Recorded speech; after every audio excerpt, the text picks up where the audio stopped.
aqui da Bahia, principalmente, e através do Fórum Municipal de Assistência Social aqui de Salvador. Então, o tema da nossa conversa hoje é como a certificação municipal de assistência pode fortalecer a organização, né, as entidades assistenciais principalmente. Pode passar, Bia, pode passando. A ideia é uma gira de conversa, porque a gente já tem um tempo que milita na área, então a gente sabe da importância disso e também conhece os gargalos das certificações. Então, falando um pouco sobre mim, eu sou Rodrigo, o negro, pessoa com deficiência, né? Pessoa cadeirante, sou negro, tenho dois lindos filhos e duas netas mais lindas ainda, e tenho, nem pareço, né? Sou tão novinho, bonitinho, mas já tenho essa carga de família, eles tiveram pressa.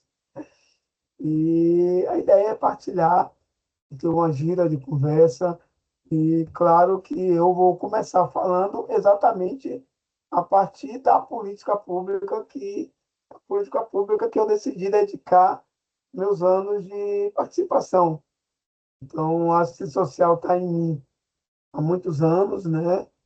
Eu fui usuário da política pública, eu fui trabalhador da política pública e atualmente estou em uma entidade assistencial, né? Que é o Instituto Convergir, que também trabalha com assessoramento técnico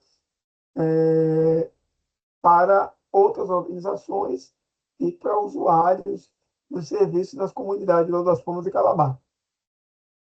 Então, falando tudo isso, a nossa política pública é baseada na Política Nacional de Assistência Social, que ela é um advento da Constituição de 88, pode passar,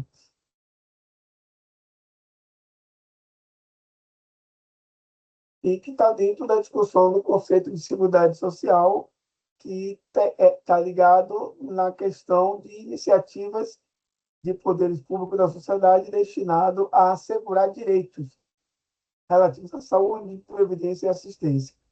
Então, a assistência ela já nasce com um processo de interseccionalidade entre outras políticas, e ela, todo mundo sabe que a política de saúde é uma política que todos têm direito, né, já nasce com esse direito.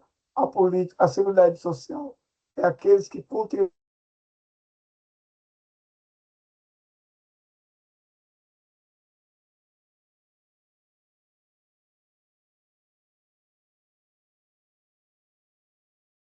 Travou só para mim? Que, hein? Quero ver se só travou para mim ou travou para o pessoal também. É, Travou para vocês, gente? Travou, travou. Travou sim. Pronto. Vamos voltar um pouquinho, Rodrigo. vamos sim. Bia, de qualquer forma, eu vou te mandar aí o arquivo em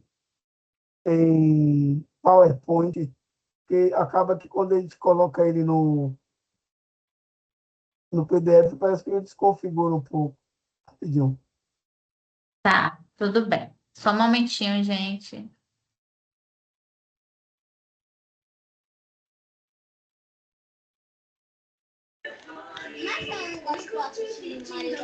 Eu gosto, mas abaixa aí que eu vou assistir um vídeo aqui.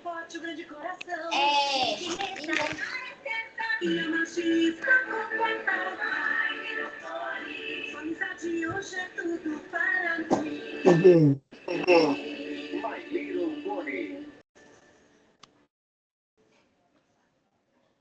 Ai, cadê as minhas penas?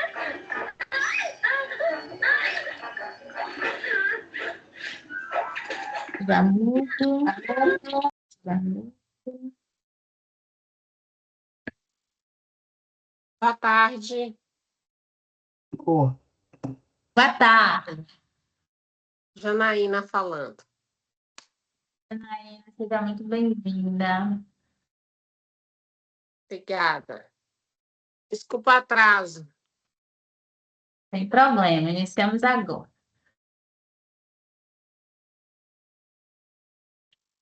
Pronto, acho que agora está direitinho. Melhorou agora, né?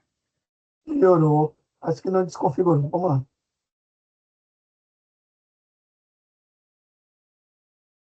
Pode passar. Então, como eu estava falando, então, ela é uma política que nasce integrada e nasce exatamente a partir desse conceito de que acessa essa política a pessoas que necessitam dela. Não é contributiva, mas é uma política de reconhecimento da necessidade dela. Na, na Constituição, ela fala exatamente no trânsito para o campo dos direitos sociais, onde a educação do acesso, responsabilidade estatal e superação, na verdade, do assistencialismo. Então, ela sai daquele campo do favor e leva a pessoa para um estado de transição para garantir direitos. Então, por que eu estou frisando muito isso? Estou falando um pouco da política de assistência. Porque quando a gente vai falar de certificação, ainda no Brasil, as pessoas têm muita dificuldade de identidade e de entender realmente qual é a política pública que ela desenvolve. Então, muitas instituições, elas têm a política pública do Leviatã, que abraça tudo, né? E aí, por ter essa dificuldade, elas pouco identificam a política pública que ela executa de verdade, que ela executa de uma qualidade superior, de uma qualidade que realmente dê condições e dignidade para a execução desses assuntos. Podemos passar.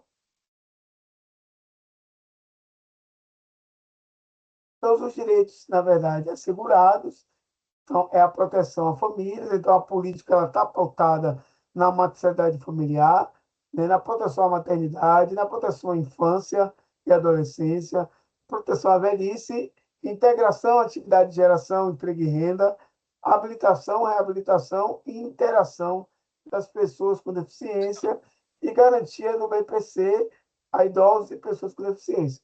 Então, você vê que a política de assistência é uma política completamente transversalizada, né? É uma política que ela começa com o nascimento, hoje com o primeira infância no SUAS, e ela vai até o serviço de convivência que trabalha com a velhice no SUAS. Então, ela transcende a todas as sociedades, porque ela tem como suas vertentes as pessoas, as circunstâncias partindo da família, com o primeiro núcleo de convivência, e avaliação, monitoramento e correção de rumos. Então, a política está centralizada nessas vertentes. Essas vertentes que guiam a política de assistência social. É pensar no indivíduo, é pensar na família e é pensar no impacto que ela tem dentro do conceito social. Podemos passar. E aí, dentro disso, dessas ações voltadas para a política de assistência, está a inovação, a compreensão da inclusão dos invisíveis. A gente trabalha com um público muito diferenciado, que é um público individualizado, né? O público que é atendido pela assistência é um público vulnerável e que no país, por muitos anos, é um público que foi invisibilizado pela sociedade, né? E aí você vê as várias camadas da população LGBT, você vê a população com deficiência, que era uma vergonha você dizer que tinha um parente na época com deficiência, tudo isso. Então, é um público que era completamente reprimido, não eram reconhecidos e eram invisibilizados. Ela visa, na verdade, a proteção e, no entendimento e conhecimento de risco a vulneráveis, a visão social, que, na verdade, é um olhar das diversas sociais, a visão empreendedora, que é imaginar que a paciência social ela não surgiu para trabalhar com a pobreza, mas ajudar a pobreza a superar a pobreza, né? A assistência social não é uma política para pobre, mas é uma política para poder dizer que esse estado de vulnerabilidade, de pobreza, é um estado transitório, é um estado que vai passar.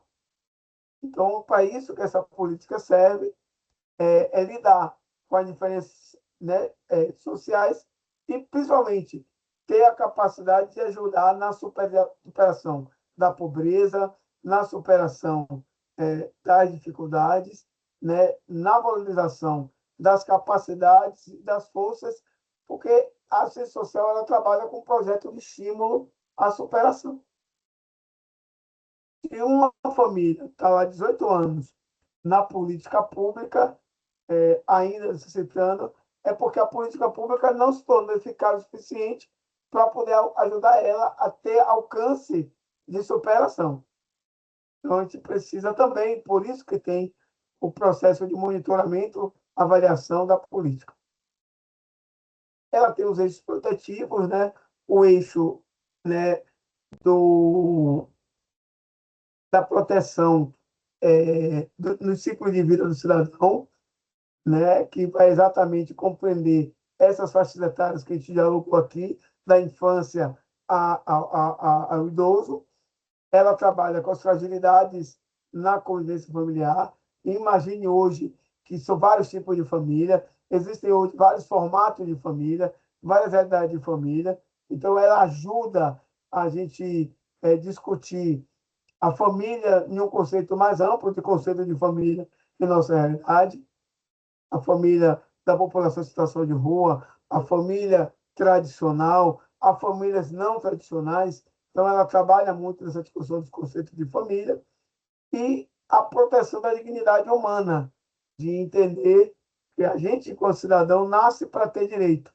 Então, a gente compreende isso a partir dos três grandes pilares da política pública, que é a proteção social, que é a garantia da proteção da sobrevivência do convívio e da acolhida por parte dos indivíduos, é a defesa social institucional, que é o conjunto de direitos assegurados na execução de suas. Então, dependendo da sua complexidade, se for de proteção básica ou proteção especial, e a vigilância assistencial, que é exatamente o levantamento dos dados, dos números, do diagnóstico que são feitos, a fim desse diagnóstico virar ferramenta para poder aprimorar a política pública.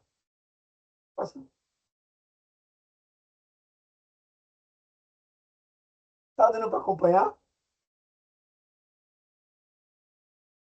É um slide que é bem curtinho e aí vai ter um tempo legal de conversar, né? Na política de assistência social, ela tem a execução, que é de responsabilidade da gestão, mas ela tem o acompanhamento, que é de responsabilidade do controle. Então, hoje eu fui convidado aqui para a gente falar um pouco de certificação que são ligadas ao controle social. Então, podemos passar. Então, vamos lá, próximo. O que é o controle social? É a participação da população na gestão pública, possibilitando aos cidadãos meios e canais de fiscalização e controle das instituições e organizações governamentais, de modo a verificar o bom funcionamento das decisões tomadas em seu nome. Então, o controle social nada mais é que a fiscalização, o controle da política pública. Ele pode se dar em fóruns, ele pode se dar em conselhos, ele pode se dar em audiência pública, ou ele pode se dar também em conferências. De uma forma mais macro, em conferências, porque ela tem um caráter de deliberação de política pública, mas também nos conselhos, que têm um poder de decisão dos investimentos públicos. Então, quando a gente fala de certificação, as nossas certificações estão ligadas ao controle social, que é o Conselho Municipal de Assistência Social.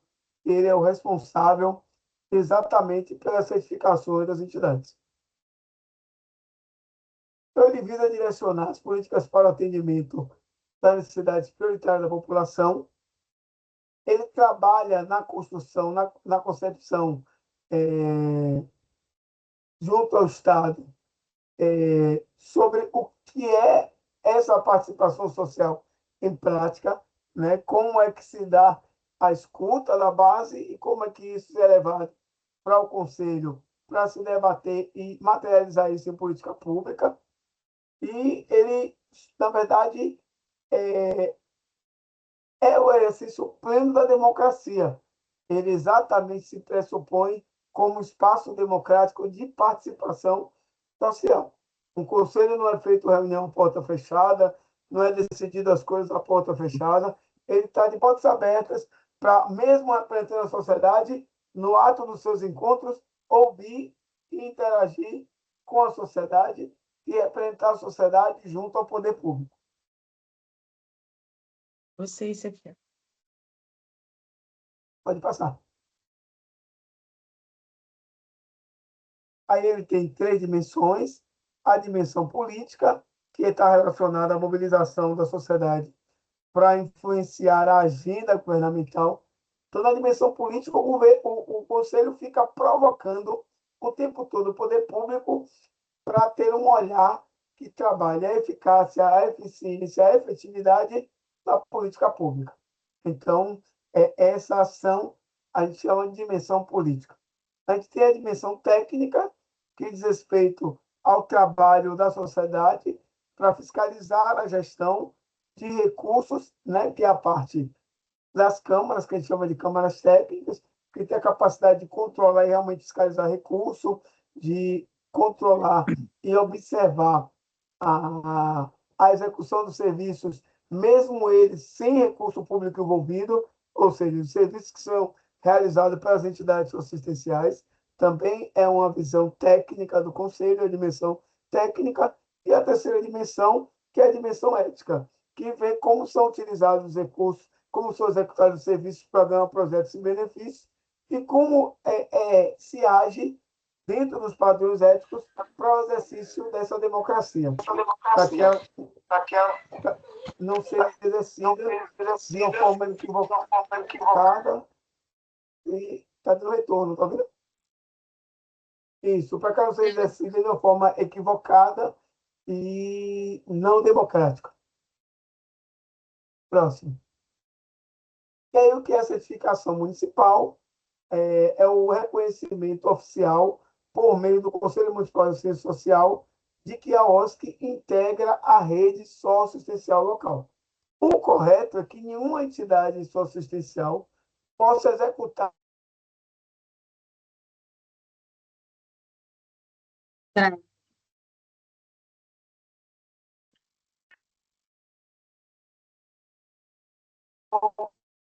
que reconhece aquela divulgação.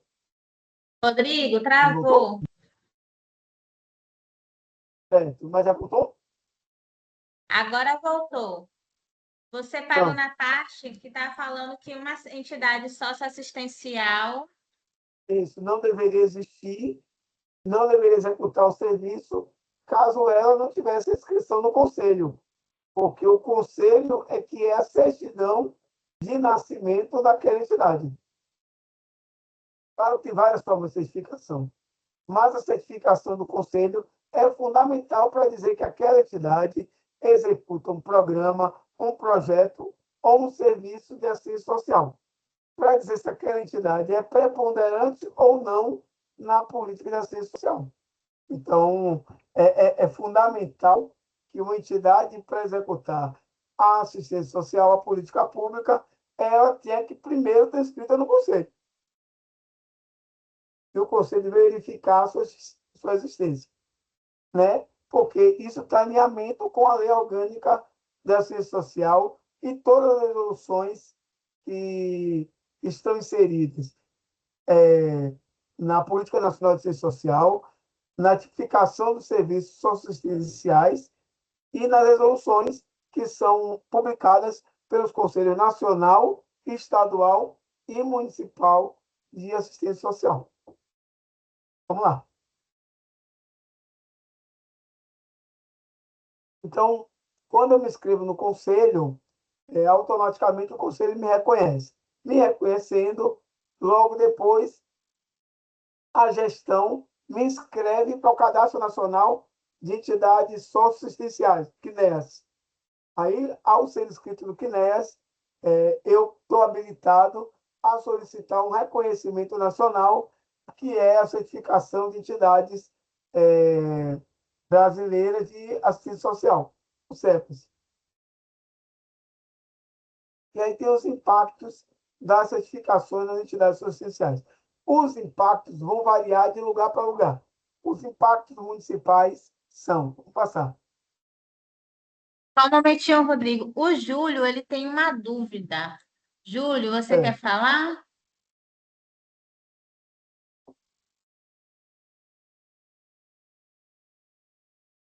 Júlio Butula, Isso, boa tarde, tudo bem? boa tarde. Júlio, sou aqui de Januário, norte de Minas Gerais. É, qual é a minha dúvida? Eu não sei se eu tô, porque é o seguinte, a entidade nossa é inscrita aqui no Conselho de Assistência Social, no CMAS, e no final no início de janeiro, teve uma reunião aqui promovida pela Secretaria de Assistência Social e uma instituição de Montes Claros. E agora eles estão cobrando para a associação continuar com a certificação, a inscrição no conselho, segundo eles, que é necessário ter uma pessoa é, registrada na instituição. Como assim? Pode ser um psicólogo, um pedagogo, depende da área de atuação da instituição. Isso procede porque, segundo ele, não pode ser voluntário ter um profissional desse, tem que ser registrado. Essa é a minha dúvida. Ótimo, Júnior, vou falar. É, Quando, na verdade, a política foi desenhada, vamos parar para pensar. Você vai em uma unidade de saúde, a oferta dela é saúde. Ela consegue ofertar isso sem um profissional de saúde? Imagino que não, né? E pelo menos uma equipe mínima.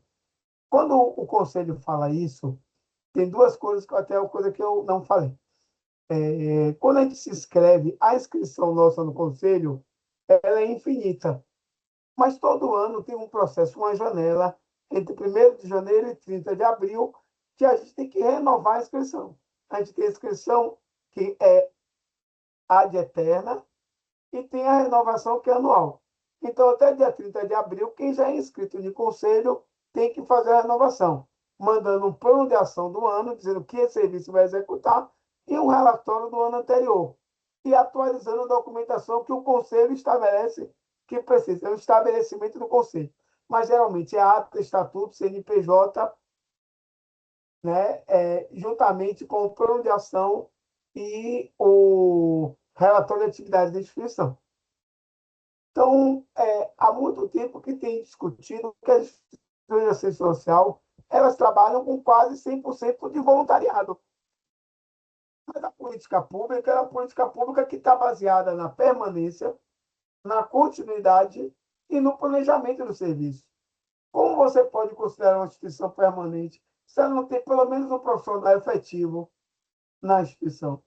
Então, o que o Conselho está pedindo é que dentro das carreiras dos SUAS, que é advogado, contador, auxiliar contábil, pode ser também pedagogo, psicólogo, assistente social, que você, dentro da sua equipe, tenha um profissional desse. E aí, no ano de 2023, o Conselho Nacional publicou uma nota técnica de número 01/2023, que versa exatamente sobre isso, que é recomendado e a própria execução da política pública que você tenha ao menos um profissional que tenha um vínculo com a instituição. Isso vai variar de conselho a conselho. Não cabe ao conselho pedir para você que você não comprove com a carteira de trabalho. Por exemplo, em alguns conselhos que eu conheço, você declara que você tem um prestador de serviço e o conselho reconhece. Porque a gente sabe a dificuldade enorme que instituições de assistência social têm para poder executar seus serviços, porque ela não tem recurso. A assistência social não tem investimento. A assistência social, quem executa muitas vezes, são pessoas que têm repasses visto, né, por conta ou de emenda parlamentar, ou de execução de serviço simplificado. Então, não porque escreveu um projeto e captou um recurso para a política de assistência, mas um projeto para a política da criança, para a política do idoso. E como é possível trabalhar a matricidade familiar, aquilo entra no campo da ciência também. Mas é essencial um profissional. Então, além da Nove Suas, que publicou e agradeço, também tem, se quiser pesquisar aí a nota técnica 001/2023, que fala exatamente da importância de um profissional para garantir que o serviço vai ter continuidade, vai ter planejamento e vai ter permanência. Por conta disso, é que exatamente foi elaborada essa nota para que os conselhos se adequassem. Em Salvador, à época, eu era presidente do conselho, e a gente criou um plano de providência para poder dar tempo para as instituições contratarem e terem a sua equipe organizada. Acho que vai até o ano que vem, ou até esse ano, final desse ano, nosso plano, que na época a gente criou, para dar tempo para a organização se organizar. Mas é importante que a gente qualifique a nossa política pública. É fundamental, mais do que importante, é fundamental. Vamos continuar.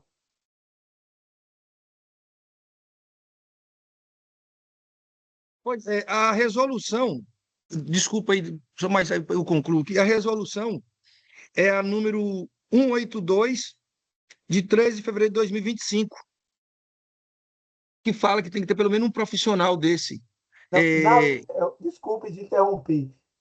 Você vai pegar essa resolução, mas ela reforça tudo que é escrito na notificação de 12 anos atrás, ou 20 anos atrás. Se você pegar a nota técnica explica e reúne todas as resoluções que já foram pensadas.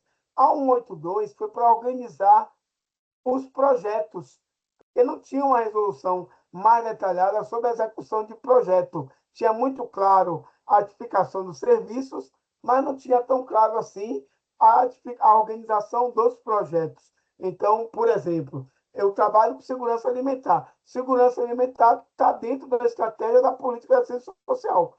Foi organizado isso a partir da resolução 182 de 2025. Mas se você pegar e ler direitinho essa nota técnica, você vai ver que ela reúne todas as resoluções que já falaram sobre esse assunto.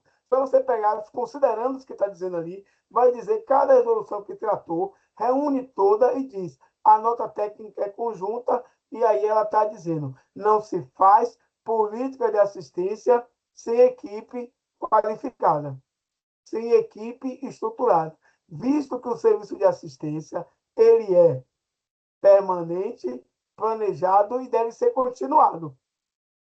Então, essa nota ela resume todas, já que já escreveram anteriormente, e a nota, e a resolução que você trata, a 182 de 2025, é exatamente uma que fala muito dos projetos de garantia de direito, que não era tão claro na resolução, que é a resolução 14 de 2014, que fala sobre registro de entidade. Se puder botar, Bia, aí ajuda. Para que entidades que querem ser certificadas pelo Conselho, elas seguem a resolução 14 de 2014 e elas seguem a notificação dos serviços assistenciais, ela segue também a resolução 182 de 2025. Ok, obrigado. Vou puxar. Vamos lá.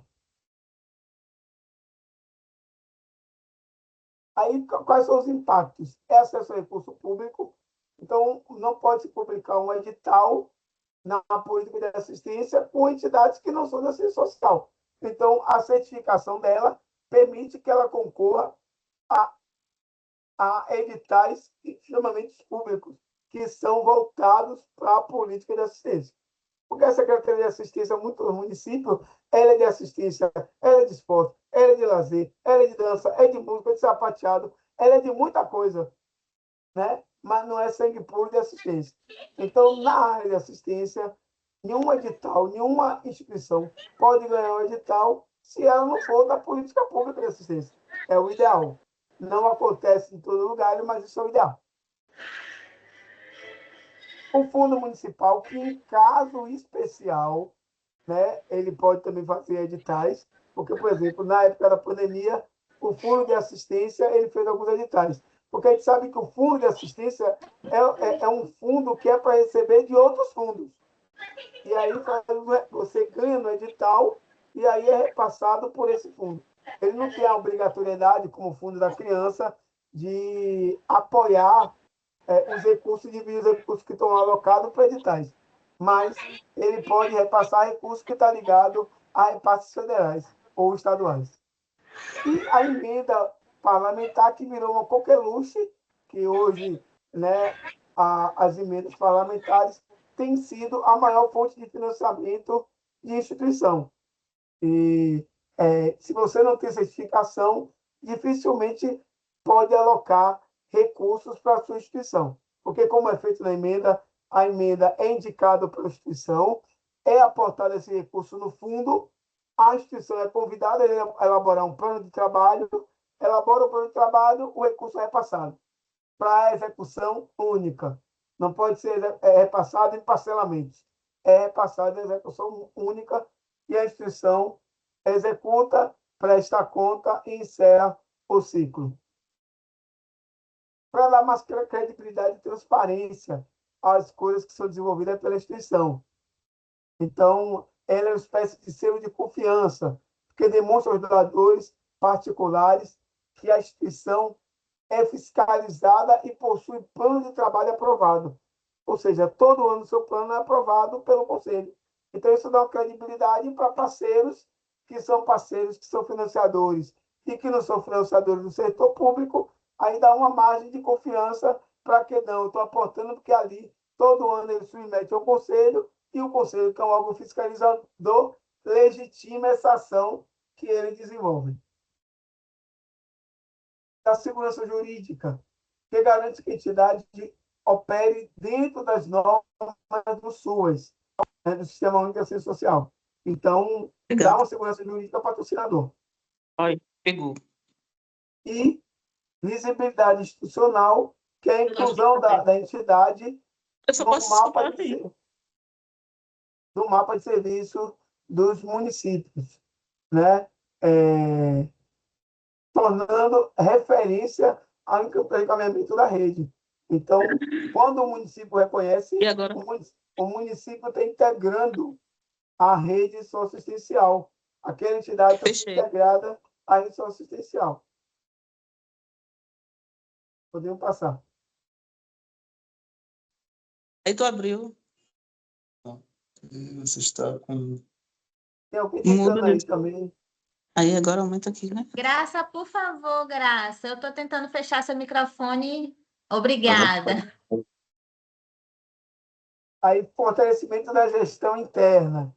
Então, ajuda você a ter a patrocinação, né? Obriga a entidade a manter a documentação, registro contábil, relatório de atividades atualizados, ajuda no monitoramento. Que a gente falou de vigilância assistencial, ainda é uma coisa que acontece muito no poder público. A gente ainda pouco trabalha com a vigilância, né? A gente pouco trabalha com essa ferramenta de levantamento de dados e de elaboração de planos que são eficazes, porque trabalham com dados. Então, é um desafio para as organizações isso. A gente precisa trabalhar com dados e a assistência oferta muitos dados. A experiência da política de assistência oferta muitos dados. A qualificação técnica, porque a minha equipe, as diretrizes nacionais, elevando o nível de entendimento e do atendimento, não só do atendimento, mas do entendimento do serviço que é prestado, porque ainda as pessoas estão no campo de reconhecer a assistência como uma política de caridade, de assistencialismo, não como uma política de garantia de direito, não como uma política de transição para o acesso pleno à cidadania. Então, a organização ela se fortalece quando ela consegue ter essa boa gestão. Pronto. E os benefícios indiretos, que é a imunidade tributária, a isenção. Então, a instituição de assistência, ela não paga TFF, ela tem isenção no ISS, no caso, quando ela vai para a certificação nacional, ela não paga alguns tributos, ela não paga o tributo de folha de pagamento, o INSS patronal, ela tem várias imunidades tributárias. Além disso, ela tem uma possibilidade de uma parceria mais ampla com toda uma rede que vai para além da política de assistência e vai para outras redes.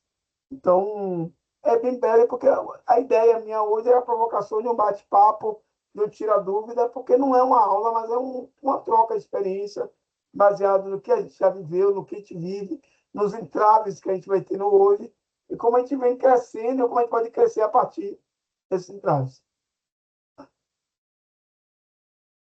E aí, os nossos contatos, né?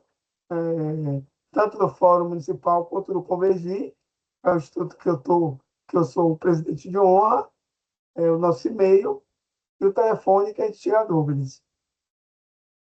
Rodrigo, aqui no bate-papo, o Esdras, ele falou assim: se possível, seria interessante detalhar o procedimento para entidades já cadastradas no Conselho Municipal de Assistência Social possam se cadastrar no Conselho Nacional de Assistência Social, ou como, Pronto. ou como saber se já estava cadastrada e se pode e se por algum acaso não tiver sido cadastrada a despeito de ter anos de registro do SEMAS, o que fazer? Vamos lá. Então, vamos primeiro compreender isso. O CMAS, que é o Conselho Municipal de Assistência, ele dá a certidão de nascimento.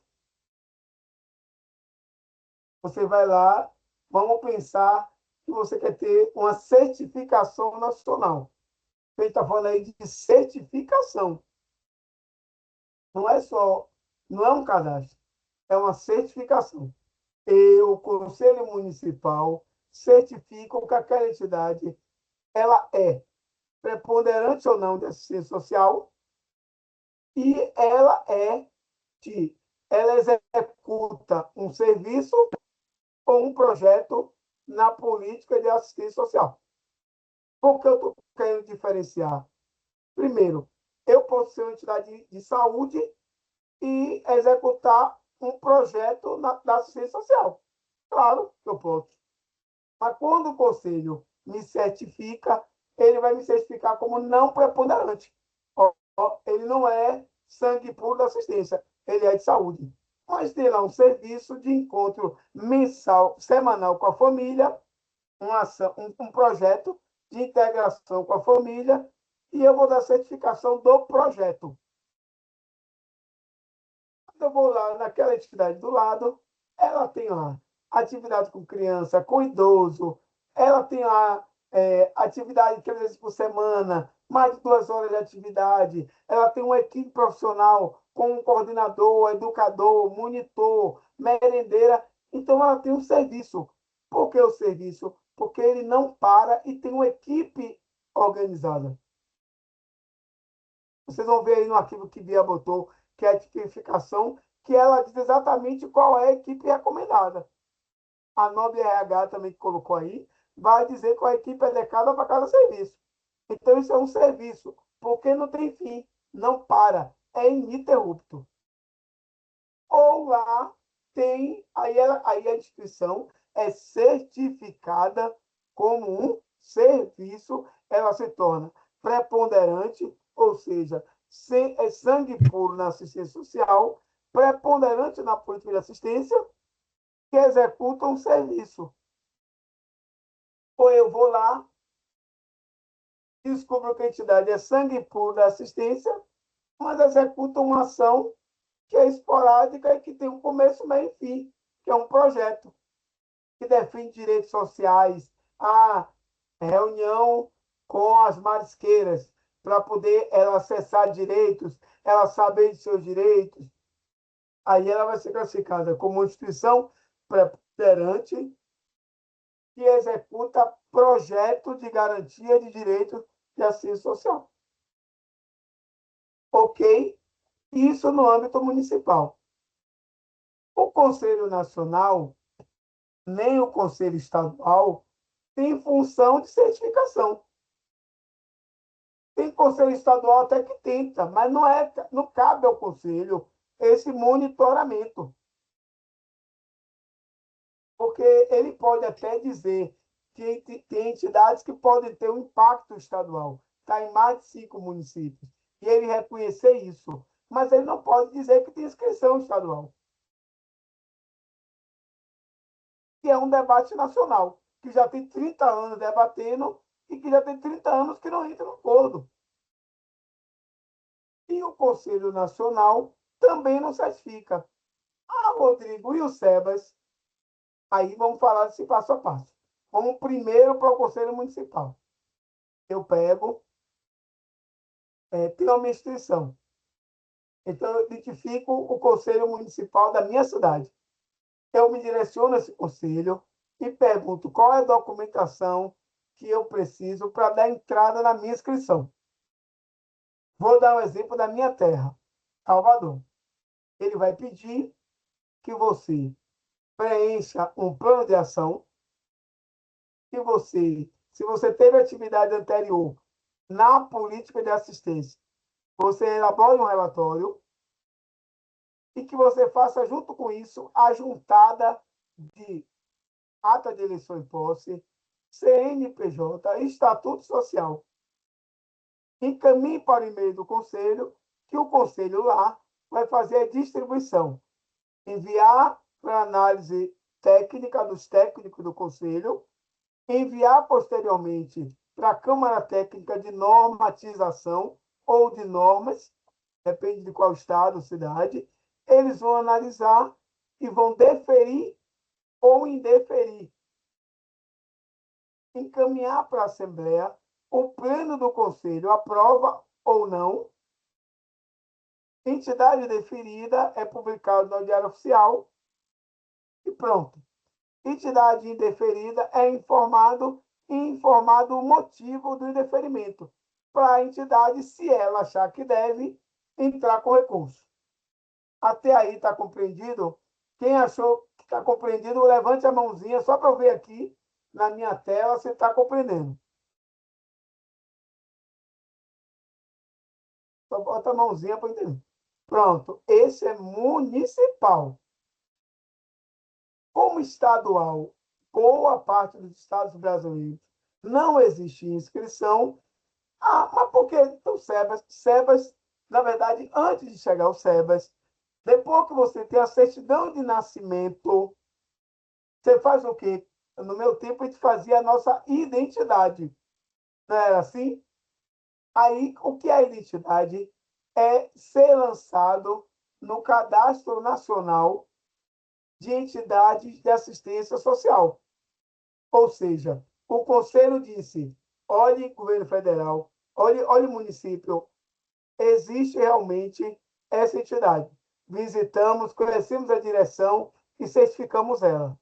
Ela existe. O ideal é que eles fossem juntos.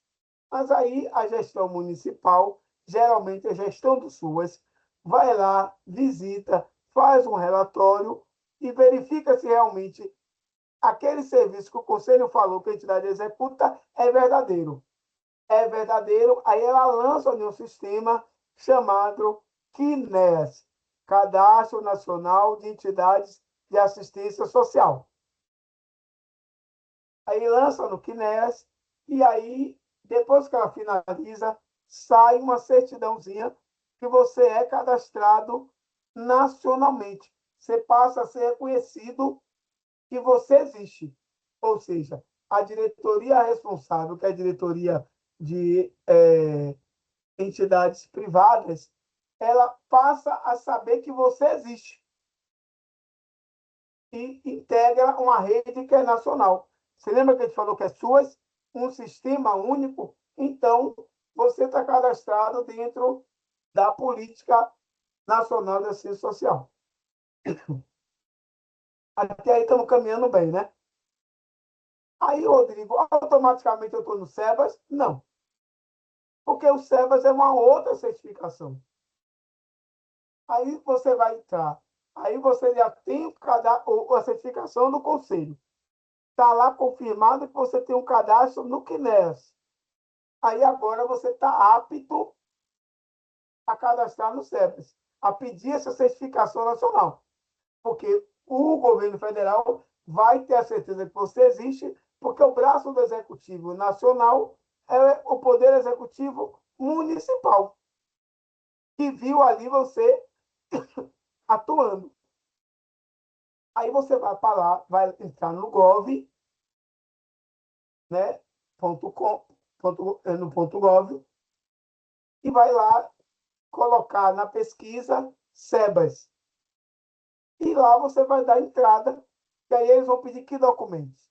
Sua ata de eleição e posse, seu estatuto, um relatório consubstanciado das atividades.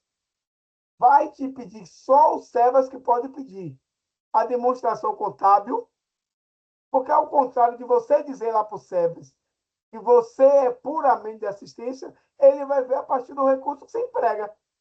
A partir de quanto você gasta de cada política pública, ele vai saber, olha, essa instituição aqui, ela gasta muito mais em assistência. Então, ela tem que buscar, ela está buscando o SEBA de assistência.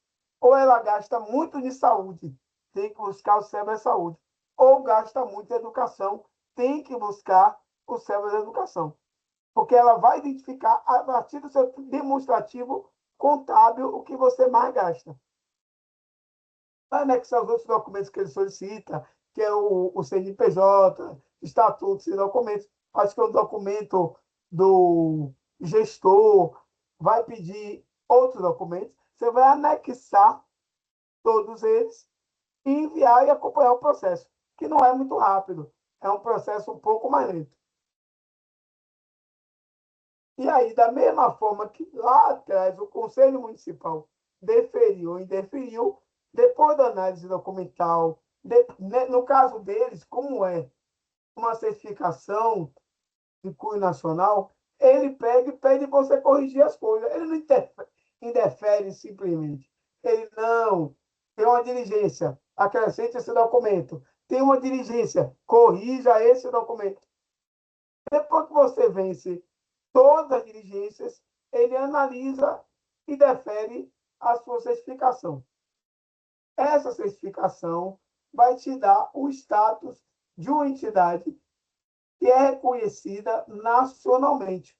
E não é por conselho, é pela gestão federal da política pública que você tem o SEBAS.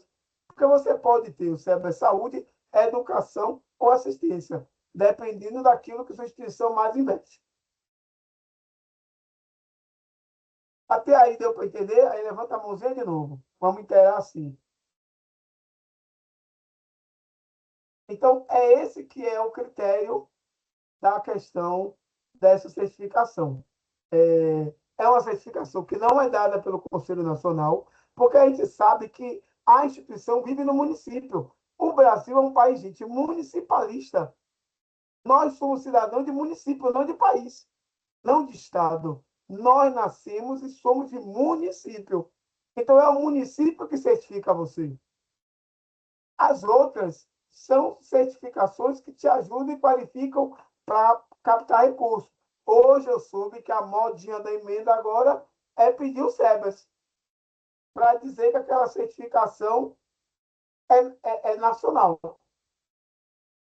Mesmo, no meu entendimento, não sendo necessário. Porque a transferência ela é ou estadual ou municipal. Porque pouco você vê no MDS aporte de emenda, porque o MDS faz repasse de recurso fundo a fundo. Pouquíssimas emendas, pouquíssimas. Porque senão desconfigura o papel do ministro. Então, é isso. Aí a ideia agora é abrir para perguntar mesmo, responder, conversar e tentar tirar o máximo de dúvidas. Eu gostaria de verificar aqui se alguma instituição já solicitou o pedido de inscrição e teve o pedido negado, seja ele lá no CMAS ou pelo SEBAS. Alguma já solicitou e teve o pedido negado?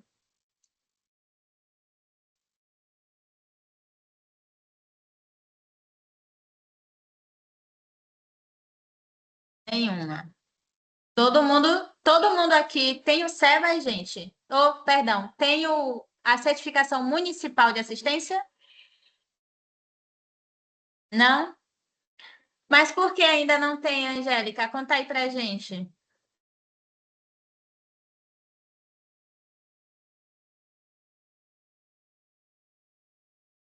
Tudo, não consigo ouvir.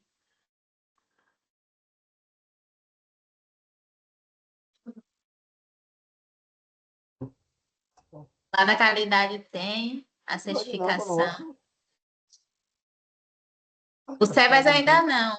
Dona Irenildes, do lado da Caridade, se precisar de assessoramento para conquistar aí seu SEBAS na área da assistência, a Capemisa Social e o Instituto Convergir dá esse assessoramento, tá certo? De forma totalmente gratuita. Os dois fazem isso. Isso. A Angélica não conseguiu. Bia, consegue me ouvir? Consigo. Oi, Rodrigo, boa tarde, tudo bem? Bom, Tatiane aqui da sede da Capemisa Social. Eu tenho um questionamento. Nós assessoramos instituições de várias regiões aqui do Brasil, né? E cada conselho costuma se organizar de uma forma. Em São Paulo, o Comas ele faz a exigência de que tenha um profissional no quadro de RH que seja contratado por CLT, pelo regime CLT. E aí, legalmente, a gente não encontra em nenhuma resolução, nenhum normativo esse respaldo, né? Falando que esse profissional precisa ser contratado pelo regime CLT. O conselho ele tem essa autonomia de fazer esse tipo de exigência? Cada conselho se comporta de uma forma? Como é que isso funciona? eu acho que é uma coisa muito engraçada, porque é muito curioso isso, Elementante. É que, Hum, assim, nenhum conselho está acima do outro, né? O conselho estadual não está acima do municipal, o nacional não está acima. Eles são conselhos autônomos. Então, eles podem, sim, fazerem resoluções e nas resoluções estabelecerem. Então, por exemplo, foi feito isso em Salvador. E aí a entidade, através do fórum, fez um amplo movimento questionando. Então, as equipes socioassistenciais que são vinculadas ao município também só vai ter funcionário profissional concursado, porque a lei diz que tem que ser profissional concursado, porque os serviços socioassistenciais têm que ser continuados. Travou. Então, travou de novo? Está me ouvindo? Tô ouvindo. Rodrigo travou. Agora Não, voltou. ela está ouvindo. Aqui não travou, não. Então tá certo. Então, assim, então isso também depende, Tati, dessa mobilização. Porque se você parar para pensar, isso é a questão de um jogo de interesse também. Claro que o segmento de trabalhadores quer entender que é imprescindível que a organização tenha um CLT. Mas a gente sabe no Brasil que CLT quer dizer um profissional e dois salários. Porque é um salário do profissional e o outro que entrega para o governo. E uma instituição, a maioria das instituições, as de deficiência principalmente, elas são fruto da existência da situação de deficiência daquela pessoa na família, que motivou aquela pessoa, que é a mãe daquela criança que nasceu deficiente, a buscar uma estratégia para garantir aquele direito. E aí, vindo outros doentes, outras pessoas em situação de deficiência, foi lá e monta aquela organização e toca a organização. Muitas delas começaram assim. Então, tem que ter uma pressão política por parte das organizações para poder dizerem a gente não tem recurso suficiente para contratar. Aqui em Salvador flexibilizou. Começou inicialmente que tinha que ser, porque tinha que ser CLT. Aí a gente disse, não tem que ser CLT, mas cara tem que ser um vínculo. Né? A gente até sugeriu aqui criar consórcio e organização. 5, 6 organizações contratam uma assistente social, que às 40 horas seja para aquele pool de organização, mas que a gente não pode entender que as instituições têm condição hoje plena no Brasil de ter um profissional contratado em regime seletista. Inclusive, isso se torna um entrave enorme para a aprovação do piso salarial de assistência social, porque se aprova o piso, aqui em Salvador, pelo menos mais da metade das instituições fecham, porque o pagamento aqui ainda é muito baixo. E quando aumenta para aquele nível de piso, se torna inviável. Inviável. Então, o Conselho, sim, tem autonomia para publicar resoluções, mas a gente também sabe que na questão legal, nenhuma lei é maior que a lei maior. E a lei maior, a resolução maior que inspira as resoluções municipais é a Resolução 14 de 2014, que estabelece os critérios para inscrição. Tá certo. Obrigada, Rodrigo. De nada. A Rayane levantou a mão. Pode falar, Ray. Rayane não. Railda. Desculpa, Raimunda. dona Raimunda. Boa tarde a todos. Boa tarde, Bia. Boa tarde, Rodrigo. Agradecer a sua participação, o seu apoio aqui que tem dado para a gente aqui na Bahia, é muito importante. Eu gostaria de saber o seguinte, é a mesma pergunta que alguém já fez aí antes, mas eu não entendi bem a resposta. Tem como a gente entrar em algum site e pesquisar a situação da nossa associação no Quineas? No município está tudo ok, no SEBAS nós já estamos acompanhando. Agora, no Quineas, eu não sei como proceder. Você vai pegar, entrar no Google Comum e escrever lá Quineas. Deixa eu ver se vai. Né? Cadastro é isso. Aí você vai. Peraí. Aí ele tem o que é, o que é. Peraí. Aí ele tem aqui os formulários e você, acho que você coloca o cadastro. Porque quando eu fiz, porque assim, o Quineas, vamos só entender, o Quineas ele não vai ser feito naturalmente. Porque o que é que eu entendo como correto? Conselho publica a inscrição da entidade. Gestão do SUAS, lê o diário oficial e faz a visita, se quiser. Não é obrigatório. Tanto que até a inscrição no conselho não é. A visita não é um elemento obrigatório. O conselho pode dizer que não precisa de visita. Não é obrigatório. A lei não obriga que tenha visita. No caso aqui em Salvador, falando dessa experiência, a gente envia para a gestão do SUAS um e-mail solicitando a inscrição, o lançamento da inscrição do conselho no Quineas. Aí eles fazem a visita, eles analisam e depois lançam. Vou até me comprometer com o Bia, dar o passo a passo para você acessar. Aí, quando ele lança, você entra lá no cadastro e faz a pesquisa para ver se o nome da instituição está lá. Na verdade, você coloca o CNPJ da instituição. Aí, se tiver lá cadastrado, vai de imediato aparecer o tipo de oferta aqui. Aí tem aqui, porque eu não consigo compartilhar minha página. Eu coloquei a pesquisa. Aí eu Rodrigo, eu pesquisei. compartilhei aí o link, tá? Do Compartilhou o link. Aí na pesquisa você coloca o nome da entidade, o CNPJ da entidade, o estado da entidade e o município. Aí você pesquisa, aí vai aparecer se você está ativo ou não. Entendeu? Entra lá no Quineas, no link que a menina colocou aí, aplicações.mds.gov.br, Quineas. Aí ele vai lá fazer consulta. Aí você faz a consulta e verifica se está cadastrado ou não. Deu para entender? aplicações.mds/Quineas. Ou no site do MDS, na pesquisa lá, coloca Quineas, aí você vai pesquisar e verificar se está lançado ou não. Lembrando, entidade de saúde não vai conseguir informação no Quineas, só no Quineas. Vamos lembrar isso, que é muito importante. Se minha oferta é educação ou saúde, eu posso até estar lá nessa base de dados como um projeto de defesa e garantia de direitos. Mas eu vou estar também na base de dados da outra política pública que eu sou preponderante.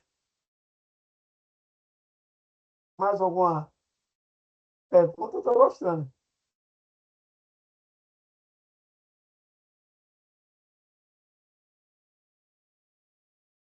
Foi tão explicativo assim, foi, gente? É porque eu tive tanta dúvida em minha vida que eu fico impressionado quando a pessoa entende o sentimento mais prático.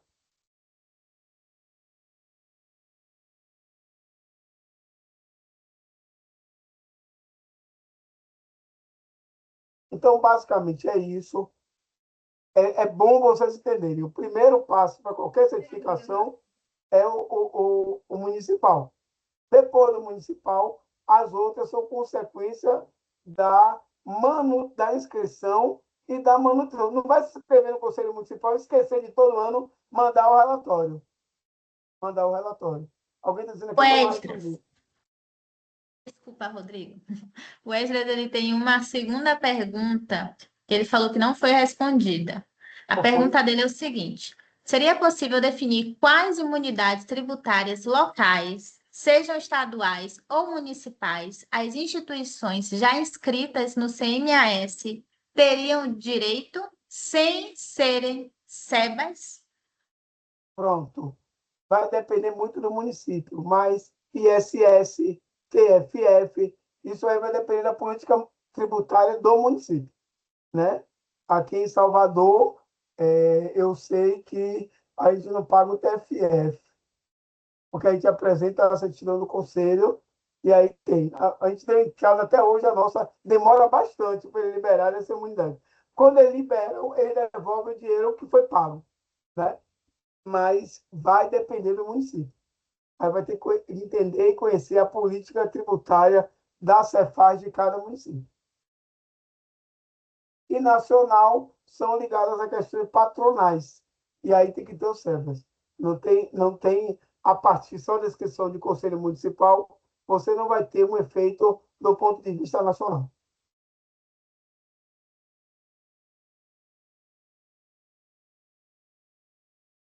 Aí vai depender, Ezra, do município. E geralmente o município dificilmente Se eu não me engano, eles enxergam a entidade como uma empresa, né? Até na Receita Federal, eles ainda não conseguiram entender que uma entidade socioassistencial é uma entidade, não uma empresa. Eles entendem todos como empresa.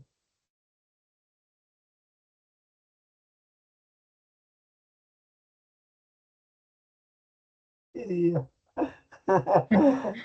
esse cara é uma biblioteca. Alguém guarda esse DNA. Também acho. Oi, gente, e vocês são um desafio, porque vocês me obrigam a estudar tanto. Você não imagina que eu estudo tanto para poder buscar informação, né? Porque eu acho que é isso que é o mais importante. Você entende aquilo que eu falei no começo? Eu fui usuário da política e nem sabia que era usuário da política da ciência. E a gente vai se empoderando quando a gente vai aprendendo, quando a gente vai exercitando o acesso ao direito do aprender, né? Então, eu fui empoderado pela instituição que eu fiz parte no passado. E aí depois a gente criou a nossa e tenta contribuir, empoderar outras lideranças, empoderar nossos usuários, que é muito importante para a gente.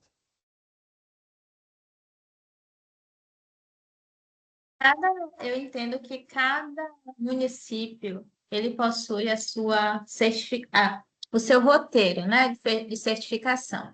Então, se alguma instituição aqui não tem a sua certificação municipal, pode fazer contato tanto com o Instituto Convergir quanto com a Capemisa. Realizamos esse assessoramento. Vamos buscar qual é o seu roteiro, né, de certificação do município, para construir aí tanto o relatório de atividades quanto o plano de ação para auxiliar a sua entidade. Na verdade, É, Bia, o roteiro é nacional. É a Resolução 14 de 2014, não sei direito o inciso, mas ele é nacional. Mas como o município pode regulamentar, ele pode acrescentar mais alguma coisinha, isso. entende? Então, mas a base é exatamente aquela. Aquilo é essencial, ou seja, tem que ter estatuto, ata, CNPJ, relatório de atividades e plano de ação no ano vigente. Aí, quem já é inscrito todo ano, até 30 de abril, tem que encaminhar para o conselho para solicitar a renovação. E quem não é inscrito, tem que. Aí tem os requerimentos, né? Quem não é inscrito tem um requerimento que também está nessa resolução, e esses documentos que eu falei aí que tem que encaminhar. Bem tranquilo. Mais ou menos quanto tempo, Rodrigo, para obter a certificação? Aí Aqui em também vai Salvador ter, está em atraso. depende de cada conselho. Mas em Salvador, até quando eu estava, a gente tinha uma resolução de até 90 dias. Mas eu, na minha gestão, eu queria que desse 30 em 15, porque a instituição tem pressa, ela precisa. Não pode ser tão burocrata. Tem vezes que a gente é burocratizado tanto que a gente tira a oportunidade de instituição. Quando você colocou card no Instagram, uma pessoa mesmo disse, eu estou indo no conselho, é de lá que não tem técnico, que não vai poder fazer a visita, vai no Ministério Público e reclama do conselho. O conselho é um espaço de controle social. Se ele não funciona, a sociedade tem que ir no espaço de controle externo reclamar do conselho, porque é obrigação do poder público colocar exatamente equipe para o conselho executar sua ação de fiscalização. É uma obrigação legal, está na lei. Então, se ele não está funcionando, denuncia no Ministério Público, porque em algum momento a denúncia vai ser efetivada e o gestor municipal faz até anônimo para não ser perseguido. E o gestor municipal vai lá e vai fazer esse conselho ter equipe para analisar, porque o ideal é no máximo 90 dias, e que já é muito tempo, 3 meses. Né? E aí tem conselho, no ano passado daqui, levou 8 meses. É muito tempo. Como é que eu vou dar uma certificação em dezembro? Vai servir de quê? Né? Então, a gente precisa fazer isso. Cobrar ao órgão de controle externo, que é o Ministério Público. Mais alguma dúvida, gente? Ainda temos um tempinho. 3h19.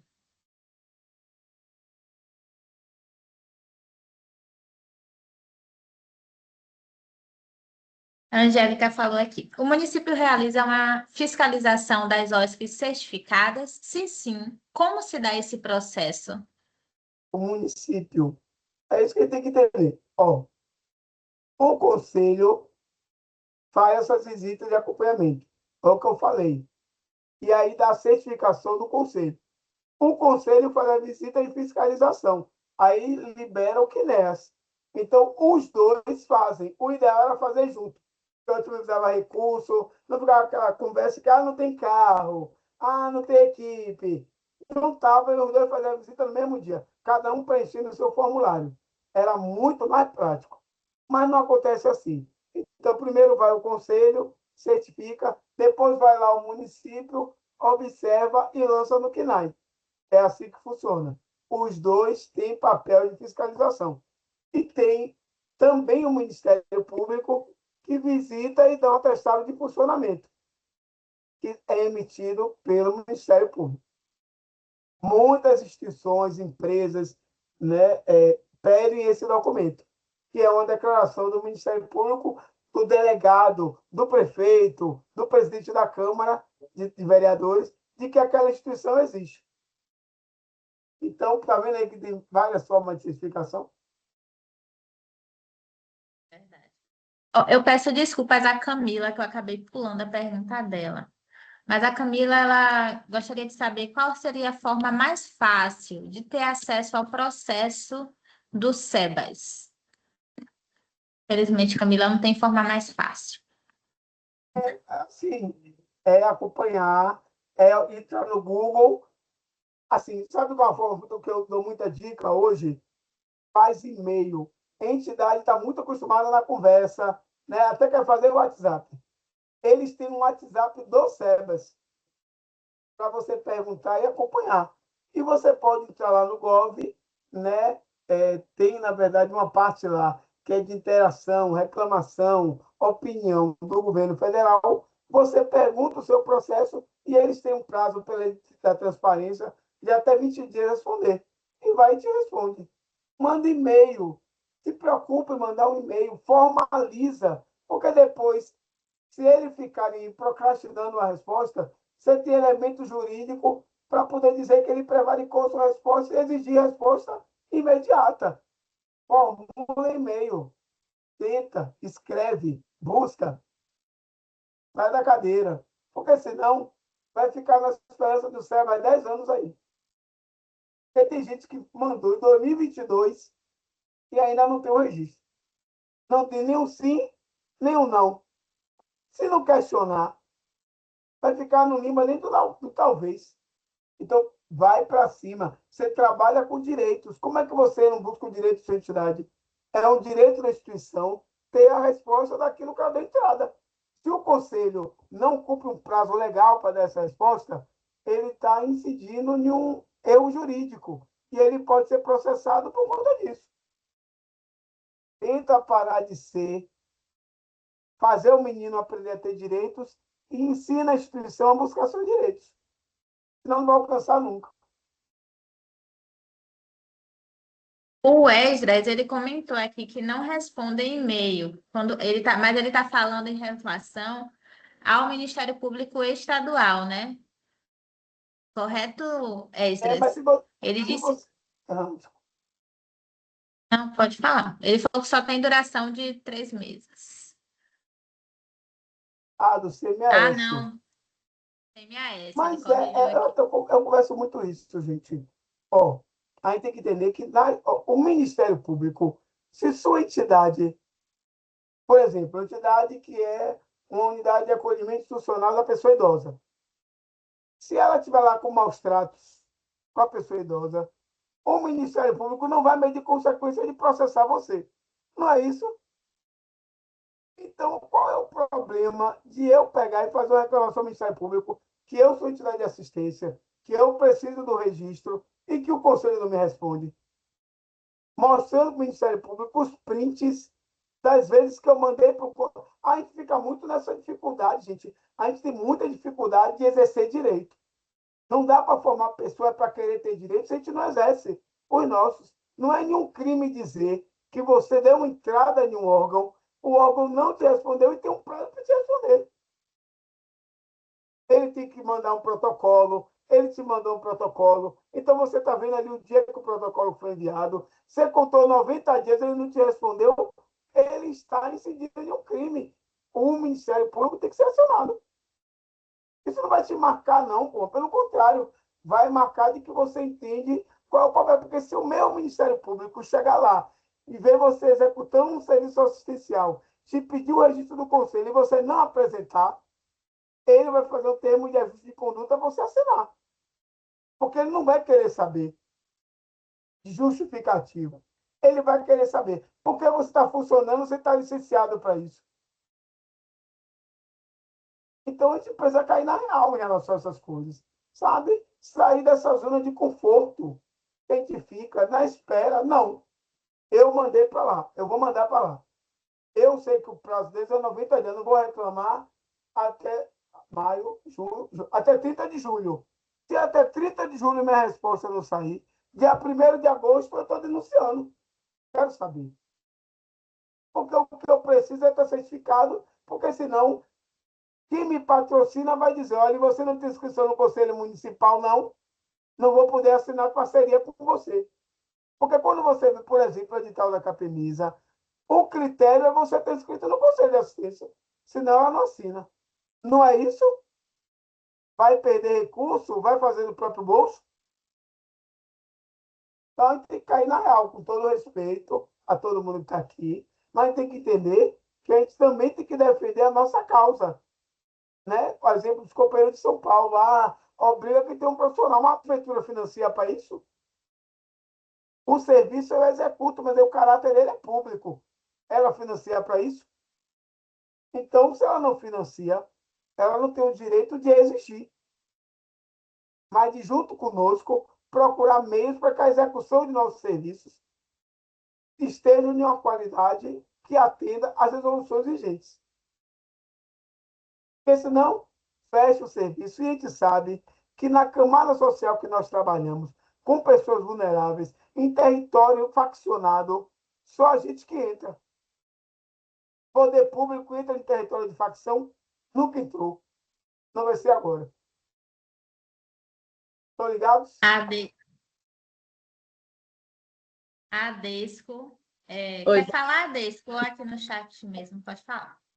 Eu também quero aproveitar e tirar outra dúvida. Rodrigo, quando você fala que a data para renovação dos conselhos vai até 30 de abril, essa data ela é nacional? Nacional. Claro que os conselhos municipais, eles podem ampliar. É porque, assim, nós da ADESCO somos inscritos em todos os conselhos, do idoso, da criança, da mulher, da assistência, e a gente vem sofrendo um pouco aqui no município por questões mesmo que a gente não aceita a política dentro da entidade. E eu encaminhei um e-mail lá para a Secretaria de Assistência e eles me informaram que o nosso processo pode ser renovado até maio. E eu fiquei meia, né, que eu já tinha visto que era 30 de abril. E aí a gente passou por uma situação agora, quero até ver se você me dá uma orientação, de antemão eu já vou falar assim, a gente sabe que a entidade ela estava sem nenhum recurso para pagar aluguel. E aí a gente conseguiu um local cedido para desenvolver as atividades da associação. Tivemos visita da prefeitura, tudo certinho. Foi emitido o alvará, ok. Agora que a gente foi pedir a renovação, eles acharam um problema no local, que é em questões de registro do dono. Não tem nada a ver com a associação. E eles pediram para que o dono organizasse a documentação da escritura. E aí, quando nós realizamos as inscrições nos conselhos, não havia pedido de alvará e bombeiro. E agora, quando eles me mandaram o e-mail, veio. Aí eu até questionei, eu falei, mas anteriormente não precisou. E agora que nós estamos com essa pendência na prefeitura, como que seria essa renovação? Vocês podem mudar, alterar? E ela, não. Aí até na hora que eu fiz o questionamento, foi via também o WhatsApp, aí eles pediram que eu pudesse encaminhar a documentação, mas assim, eu percebi que vai ter um empecilho por conta desse alvará do local. E aí a minha pergunta para você, como a gente já tem todos os conselhos, por conta desse documento, a gente pode perder? Ou como que a gente pode agir agora? Porque o prazo, então, vai ser dia 30. Vamos só compreender. O Conselho tem o poder de publicar a resolução. Então, você está dizendo, são coisas diferentes. Se você tem um termo de colaboração, e aí fala de extensão de prazo sobre o termo. Nos conselhos, o prazo nacional é até 30 de abril. Tem conselho que estende esse prazo. Mas aí ele tem que publicar uma resolução dizendo que estendeu o prazo. Aí, a partir da resolução publicada, aí você fica tranquilo, tudo bem, estou até 30 de maio. Mas isso tem que ser publicado. Ponto 1. Então, se você está dizendo que aí estendeu o prazo, busque a publicação que estende esse prazo. Porque, pare para pensar, o prazo é até 30 de abril. Tem município que não é tão grande assim. Então, será que até 30 de abril a sociedade toda pode mandar? Para quê? Vai estender mais um mês. No município de Salvador, que tem 400 instituições, até se justifica. Que eu não gosto, porque a instituição tem que se organizar. Aprender a se organizar. Aí pronto, mas um pequeno, estender prazo. Mas tudo bem. Descubra a resolução do conselho que estende o prazo. Isso aí é respondido. Aí você descobrindo isso, você cumpre o prazo que está lá estendido. Se não descobrir isso, cumpra o que é normal, que é até 30 de abril. Se não, você perde a inscrição e vai ter que fazer uma nova inscrição. Perde o seu número de inscrição e vai ter que fazer uma nova. Vai começar do zero. Ao invés de uma manutenção de inscrição, você vai ter que se inscrever novamente. Entendi. E aí zerou. Em relação a alvará, isso é muito relativo. O conselho pede. Eu nunca vi conselho nenhum pedir alvará. Né? Tem conselho que possa ser que peça, mas eu nunca vi. Então, o legal era ler a resolução do conselho que pede a documentação. E aí seria mais certeiro eu dizer para você, olha, realmente eles estão pedindo alvará. Você tem que também pedir para o conselho, mandar uma mensagem para o conselho, solicito os documentos que precisam para a renovação de inscrição. Para a gente ler esse documento oficial do conselho e ver que tipo de documento que ele está te pedindo. E pode ser alvará, ou também pode não ser, pode ser uma exigência da gestão, porque você executa um projeto com a gestão e ela quer que você comprove que o espaço é regularizado. Entendeu? Isso mesmo. Então, se você tem um termo de parceria vigente com repasse de recurso, e na época você apresentou como um recurso que é uma cessão de uso, eles querem que você comprove a cessão de uso. Mas se o cara ceder um espaço que ele não está pagando IPTU, ele tem que pagar IPTU. Se ele ceder um espaço que não tem um cadastro na Cefaz, ele tem que cadastrar. Porque como o poder público vai fazer uma parceria para executar o espaço sem cobrar os tributos municipais? Não faz muito sentido. Então, talvez seja por isso que é bom diferenciar o que é o município, o executivo municipal, do que é o conselho. O conselho não pede alvará de funcionamento. Inclusive, porque o serviço da instituição pode ser executado em vários lugares diferentes, em parcerias com outras entidades, que necessariamente não tenha lá, você não paga aquele espaço, ou não seja o espaço que é doado para você. Vai liberar naquela sala para aquela atividade específica. Beleza? Entendeu? Entendi, obrigada. De nada. Mais alguma dúvida, gente? Esclareceu direitinho como a certificação pode fortalecer a sua instituição? Pronto. Eu vou deixar aqui novamente no chat a lista de presença. Quem quiser receber o percurso formativo, esse percurso agora, vocês podem acrescentar, tá, essas informações à lista de presença. Eu quero agradecer aqui ao Rodrigo. Muito obrigada, Rodrigo, por essa parceria.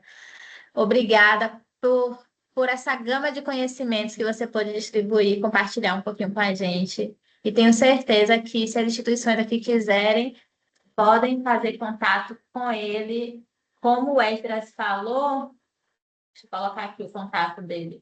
Ele é uma biblioteca. Eu queria. Eu agradeço muito o convite, muita humildade eu acolhi. Para mim, sempre é um desafio, porque tudo que a gente constrói aqui, a gente constrói a partir de muita aprendizagem, de buscar as informações mais atuais possíveis. E dizer que eu estou disponível. Quem quiser falar, pode falar. Siga aí a gente no Instagram, né? Até o meu, eu nunca boto, mas o meu é Rodrigo Alves, né? Se procurar lá, Rodrigo Alves. Talvez você não vai ver esse cabelo branco que está aqui, né? Mas não tem como não reconhecer meu rosto. Vai me ver lá, segue. E a gente está junto, construindo junto. A assistência é isso. A gente está feliz que o primeiro turno foi aprovado 1% para a política de assistência. A gente espera que realmente esse recurso chegue na ponta, financie a entidade, porque é a gente que executa boa parte dessa política pública. Mais de 60% da política pública de assistência é executado por entidades assistenciais, não é pelo governo. Então, eu espero que esse recurso chegue na ponta, né? Também gostaria de agradecer aqui a todos que puderam participar, vocês que estão aqui presentes. Eu agradeço demais a presença de vocês aqui. E deixa eu deixar aqui um recado, que o próximo percurso formativo vai acontecer agora no dia 17, com o tema Interdisciplinaridade na rede socioassistencial. Então, por favor, se vocês tiverem interesse, é só se inscrever lá, tá certo? O link está no Instagram da Capemisa Social, na biozinha. Lá vai ter o link de inscrição. Qualquer dúvida, estamos à disposição, tá bom, gente? Um grande abraço, até mais. Tchau, tchau, gente. Tamo junto. Obrigado.